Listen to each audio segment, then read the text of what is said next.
नागपुरात कडाक्याच्या थंडीमध्ये आमदार निवासातले गिझर बंद पडले आणि त्याचा गाजावाजा थेट विधिमंडळाच्या हिवाळी अधिवेशनात झाला। मात्र याच कडाक्याच्या हिवाळ्यामध्ये आपला बळीराजा जेव्हा लाईट येईल तेव्हा थंडी आणि झोप विसरून पिकं जगवतोय। त्यांची व्यथा सरकार समोर मांडण्याचा हा आमचा प्रयत्न आहे। बघूया। नागपुरात कडाक्याच्या थंडीत आमदार निवासातला गिझर बंद झाला।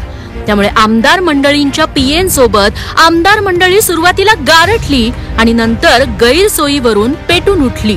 सकाळी वीज खंडित झाल्याने थंडीच्या वातावरणात प्रसाधन गृहातील गिझर बंद पडले होते। त्यामुळे मीटिंग्स अधिवेशन याकरता घाईने येण्याच्या वेळी यामध्ये मोठी गैरसोय झाली। अशाच अनेक अत्यावश्यक सुविधांची गैरसोय आज रोजी जाणवत आहे। मी यावेळेला आमदार निवासात राहतोय। 3 दिवस गिझर बंद आहेत। आपण सांगितलं होतं 3 दिवस बंद आहेत, ते तर आज सांगतायत। मी 3 दिवसाचं सांगतोय। या आमदार मंडळींना आणि राज्य सरकारला आम्ही वेळेत वीज न मिळाल्यानं काय त्रास भोगावा लागतो त्याची खरी उदाहरणं दाखवतो। सुरुवातीला जाऊयात परभणी जिल्ह्यातील पिंगळी गावात। इथं रात्रीचे 11 वाजलेत। पारा फक्त 4 अंशांवर आहे। बोचऱ्या थंडीत पिंगळी गावचे तरुण शेतकरी माऊली डुबे शेताला पाणी द्यायला निघाले। हाडं गोठवणाऱ्या थंडीत शेतात जाऊन पाणी देण्यावाचून त्यांच्या समोर पर्याय नाही, कारण दिवसा शेतीसाठी वीजच मिळत नाही। पूर्ण रात्र आम्हाला उजळून शेतामध्ये दारं धरून काढावं लागते।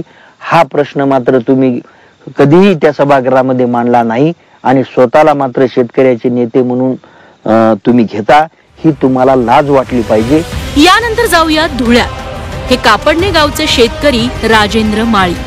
वय झालं तरी घर जगवण्यासाठी त्यांना रात्र अशी जागवावी लागते। 4 अंश सेल्सिअस तापमानात त्यांनाही मुलासोबत शेतावर जावं लागतं। रात्री 11 नंतर लाईट येते, नंतर रात्रभर शेतात ते पाणी भरतात। शेतकऱ्याला जे आश्वासन दिले होते सरकारने, ते आश्वासन अजून सुद्धा पूर्ण झालेली नाहीये। वेळेवरी रात्रीच लाईट मिळते, सहसा दिवसा लाईटच चालत नाही। राजेंद्र माळींची जी व्यथा तीच कथा आबा माळींची। शेतात गहू हरभरा लावलाय, दिवसा शेताची मशागत आणि रात्री लाईट आल्यावर पाणी द्यायला पुन्हा शेतातच मुक्काम।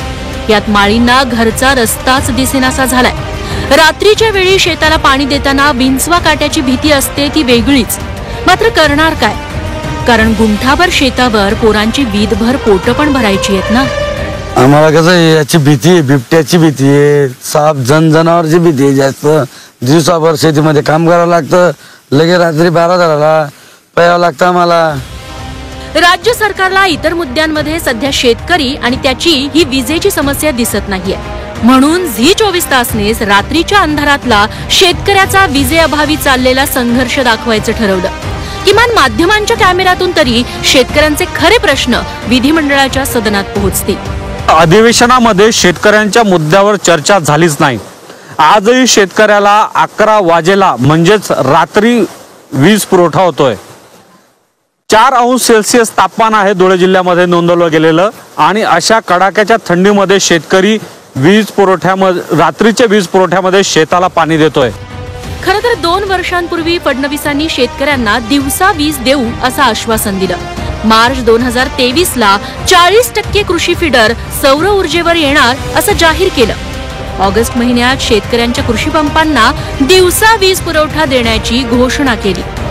मागेल त्याला कृषी पंप देऊ असं अजित पवारांनीही अर्थसंकल्पात जाहीर केलं, पण 6 महिने उलटले तरी शेतकऱ्यांना सौर ऊर्जा प्रकल्प मिळत नाही, हे कडवट वास्तव आहे।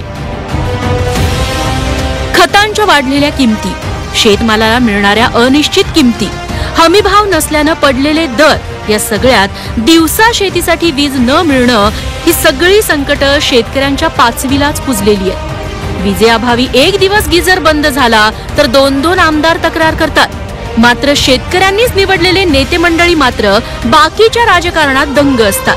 तेव्हा मायबाप सरकार आता तरी शेतकऱ्यांकडे लक्ष देणार का? शेतकऱ्यांची दुःख काय आहेत ते संपायलाच तयार नाही आहेत। त्यामुळं हे सरकार तरी आता शेतकऱ्यांना दिवसा लाईट देईल का हे बघणं महत्त्वाचं ठरणार आहे। व्हिडिओ जर्नलिस्ट गणेशसह गजानन देशमुख, झी मीडिया, परभणी।